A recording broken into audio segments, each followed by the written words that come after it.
Hello বন্ধুরা, কেমন আছেন সবাই? আশা করি সবাই ভালো আছেন। বন্ধুরা, আমাদের এই গল্পগুলো যদি ভালো লাগে অবশ্যই লাইক করবেন আর কমেন্টস করে জানিয়ে দিবেন। চ্যানেলে যদি নতুন হয়ে থাকেন অবশ্যই সাবস্ক্রাইব করে পাশে থাকা বেল আইকনটি প্রেস করে রাখুন, যাতে নতুন নতুন ভিডিও আপলোড করে সাথে সাথে আপনার নোটিফিকেশনে চলে যায়। আমাদের আজকের গল্প ডায়েরির পাতা, পর্ব 27, লেখিকা জেরিন আক্তার নিপা।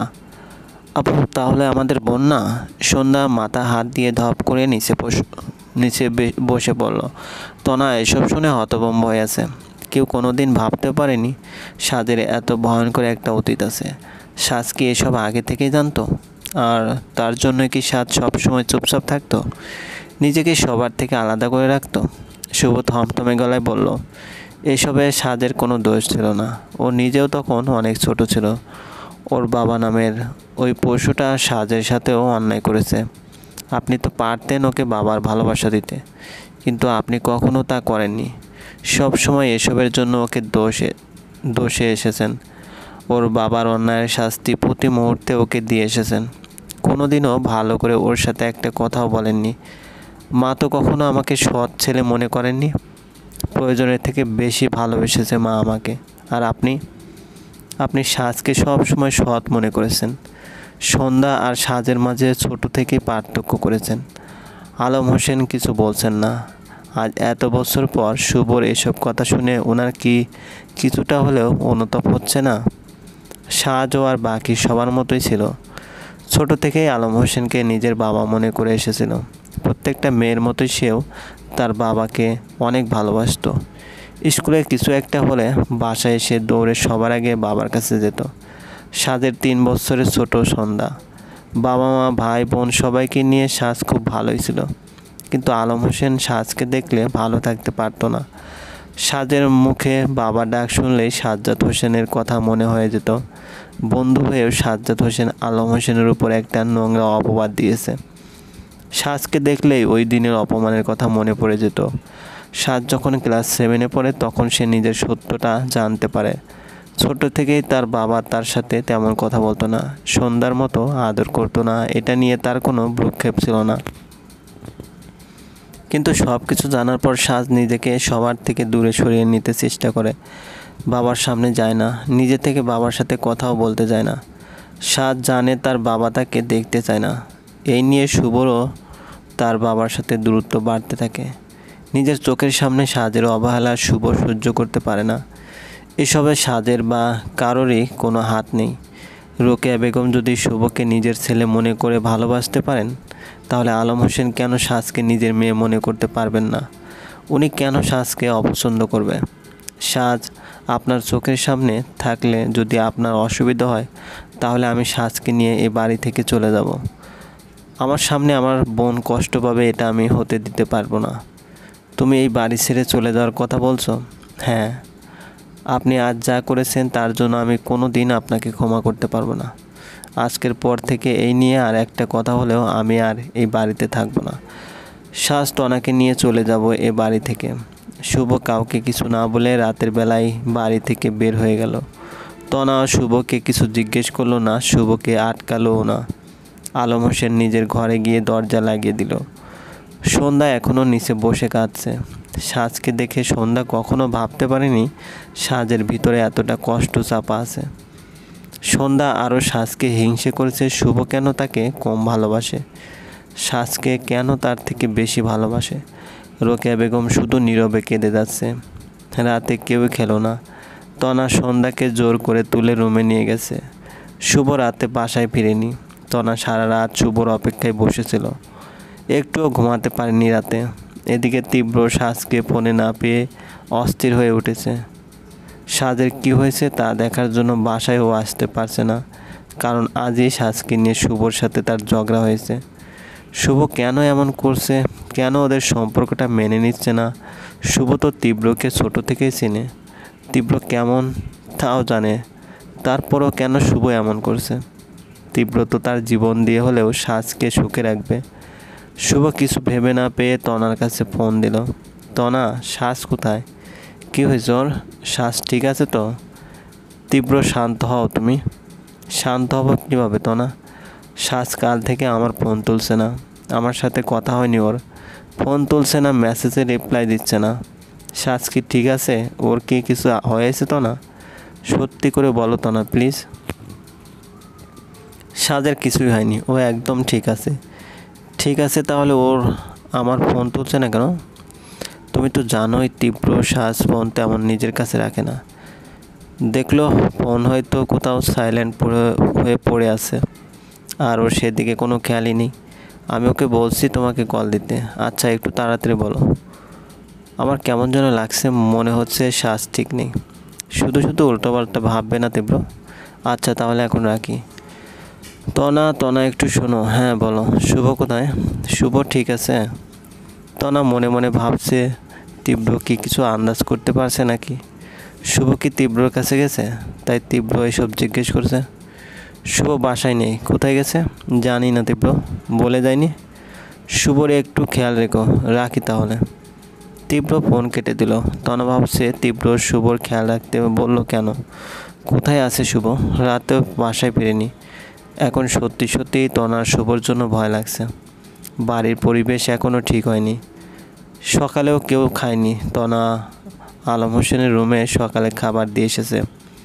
রোকেয়া বেগমকে জোর করেও খাওয়াতে পারছে না। সন্ধ্যা কলেজে যায়নি, বারবার শুধু সাজের রুমের সামনে গিয়ে পায়চারি করছে। সাহস করে সাজকে ডাকছেও না। সাজ দরজা খুলে বাইরে বের হয়ে আসলো। সন্ধ্যা রুমের সামনে দাঁড়িয়ে আছে। এখানে কি করছিস?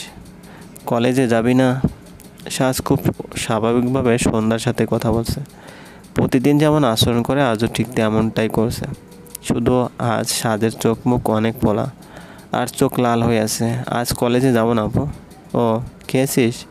না, তাহলে খেতে চল। ভাইয়া কোথায়? জানি না। মা বাবা ওনারা কোথায়? মা নিচে আছে আর বাবা রুমে। সাজ সন্ধ্যার সাথে বসে খেয়ে ভার্সিটিতে চলে গেল।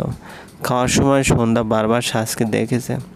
সাজ এত স্বাভাবিক আছে কীভাবে তাই ভাবছে। তীব্র সাজের ভার্সিটিতে এসেছে অনেকক্ষণ হলো, সাজকে কোথাও পাচ্ছে না। কিছুক্ষণ দাঁড়িয়ে থাকার পর সাজকে দেখতে পেয়ে তীব্র সাজের কাছে যেতে নিলেই দেখলো সামনে দিয়ে শুভ আছে। শুভ তীব্রকে দেখেও না দেখার ভান করে সাজের কাছে চলে গেল। ক্লাস শেষ? বাসায় চল। আচ্ছা। সাজ তীব্রের সামনে দিয়ে শুভর সাথে চলে আসলো। শুভ তীব্রর সাথে কোনো কথা বলেনি। সাজ ভেবেছে হয়তো রাতের ঘটনাটা নিয়ে শুভর মন খারাপ, তাই তীব্রর সাথে কথা বলতে চাইছে না। তীব্রকে এসব জানাতে চায় না, তাই তীব্রকে দেখেও চলে যাচ্ছে। সাজেরও মন ভালো নেই, তাই সাজ তীব্রর সাথে কথা না বলেই বাসায় চলে আসলো। এভাবেই কয়েকদিন কেটে গেল। সাজ তীব্রর সাথে কথা বলছে না। তীব্র চাইলেও সাজকে দেখার জন্য আসতে পারছে না। বাধ্য হয়ে তীব্র তনাকে সব কিছু জানিয়ে দিল। তনা এই নিয়ে শুভর সাথে কথা বলতে এসেছে। শুভ, একটা কথা বলতে চাইছিলাম। বলো, কি বলবে? তুমি তীব্র থেকে সাজকে দূরে সরিয়ে দিতে চাইছো কেন? আমি এই নিয়ে কোনো কথা বলতে চাই না তনা, কিন্তু আমি বলতে চাই তীব্র সাজকে কতটা ভালোবাসে তা কি তুমি জানো? ওদের ভালোবাসার মাঝে তুমি দেওয়াল হয়ে দাঁড়াচ্ছ কেন? আমার বোন যাতে কষ্ট না পায় তার জন্য আমি এসব করছি। তীব্রকে ভালোবাসলে সাজ কষ্ট পাবে? তোমার সত্যিই এমনটা মনে হয়? তুমি ভুল ভাবছো শুভ। তীব্র থেকে দূরে আসলেই বরং সাজ কষ্ট পাবে, তার সাথে থাকলে কখনো সাজ কষ্ট পাবে না। তনা শুভর পাশে বসে শুভ হাত ধরে বলল, কেন তুমি ওদের মাঝে আসছো?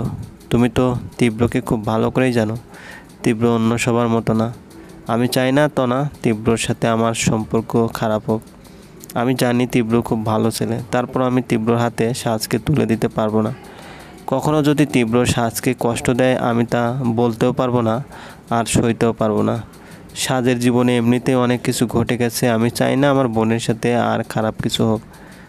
আচ্ছা তোমার কথাই ধরে নিলাম, ধরো তীব্রর সাথে সাজের বিয়ে না হয়ে অন্য কারোর সাথে হলো, তখন সেও যদি সাজকে কষ্ট দেয়, মাথা হাত দিয়ে ধপ করে নিচে বসে পড়ল। তনা এসব শুনে হতভম্ব হয়ে আছে। কেউ কোনোদিন ভাবতে পারেনি সাজের এত ভয়ঙ্কর একটা অতীত আছে। সাজ কি এসব আগে থেকেই জানতো? আর তার জন্য কি সাজ সবসময় চুপচাপ থাকতো, নিজেকে সবার থেকে আলাদা করে রাখতো? শুভ থমথমে গলায় বলল, এসবে সাজের কোনো দোষ ছিল না। ও নিজেও তখন অনেক ছোট ছিল। ওর বাবা নামের ওই পশুটা সাজের সাথেও অন্যায় করেছে। আপনি তো পারতেন ওকে বাবার ভালোবাসা দিতে, কিন্তু আপনি কখনো তা করেননি। সব সময় এসবের জন্য ওকে দোষে এসেছেন। ওর বাবার অন্যায়ের শাস্তি প্রতি মুহূর্তে ওকে দিয়ে এসেছেন। কোনোদিনও ভালো করে ওর সাথে একটা কথাও বলেননি। মা তো কখনো আমাকে সৎ ছেলে মনে করেননি। প্রয়োজনের থেকে বেশি ভালোবেসেছে মা আমাকে। আর আপনি সাজকে সব সময় সৎ মনে করেছেন। সন্ধ্যা আর সাজের মাঝে ছোট থেকেই পার্থক্য করেছেন। আলম হোসেন কিছু বলছেন না। আজ এত বছর পর শুভর এসব কথা শুনে ওনার কি কিছুটা হলেও অনুতাপ হচ্ছে না? সাজও আর বাকি সবার মতোই ছিল। ছোট থেকেই আলম হোসেনকে নিজের বাবা মনে করে এসেছিল। প্রত্যেকটা মেয়ের মতোই সেও তার বাবাকে অনেক ভালোবাসতো। স্কুলে কিছু একটা হলে বাসায় এসে দৌড়ে সবার আগে বাবার কাছে যেত। সাজের 3 বছরের ছোট সন্ধ্যা, বাবা মা ভাই বোন সবাইকে নিয়ে সাজ খুব ভালোই ছিল। কিন্তু আলম হোসেন সাজকে দেখলে ভালো থাকতে পারতো না। সাজের মুখে বাবা ডাক শুনলেই সাজ্জাদ হোসেনের কথা মনে হয়ে যেত। বন্ধু হয়েও সাজ্জাদ হোসেন আলম হোসেনের উপর একটা নোংরা অপবাদ দিয়েছে। সাজকে দেখলেই ওই দিনের অপমানের কথা মনে পড়ে যেত। সাজ যখন ক্লাস 7-এ পড়ে তখন সে নিজের সত্যটা জানতে পারে। ছোট থেকেই তার বাবা তার সাথে তেমন কথা বলতো না, সন্ধ্যার মতো আদর করতো না, এটা নিয়ে তার কোনো ভ্রুক্ষেপ ছিল না। কিন্তু সব কিছু জানার পর সাজ নিজেকে সবার থেকে দূরে সরিয়ে নিতে চেষ্টা করে। বাবার সামনে যায় না, নিজে থেকে বাবার সাথে কথাও বলতে যায় না। সাজ জানে তার বাবা তাকে দেখতে চায় না। এই নিয়ে শুভরও তার বাবার সাথে দূরত্ব বাড়তে থাকে। নিজের চোখের সামনে সাজের অবহেলা শুভ সহ্য করতে পারে না। এসবে সাজের বা কারোরই কোনো হাত নেই। রোকেয়া বেগম যদি শুভকে নিজের ছেলে মনে করে ভালোবাসতে পারেন, তাহলে আলম হোসেন কেন সাজকে নিজের মেয়ে মনে করতে পারবেন না? উনি কেন সাজকে অপছন্দ করবে? সাজ আপনার চোখের সামনে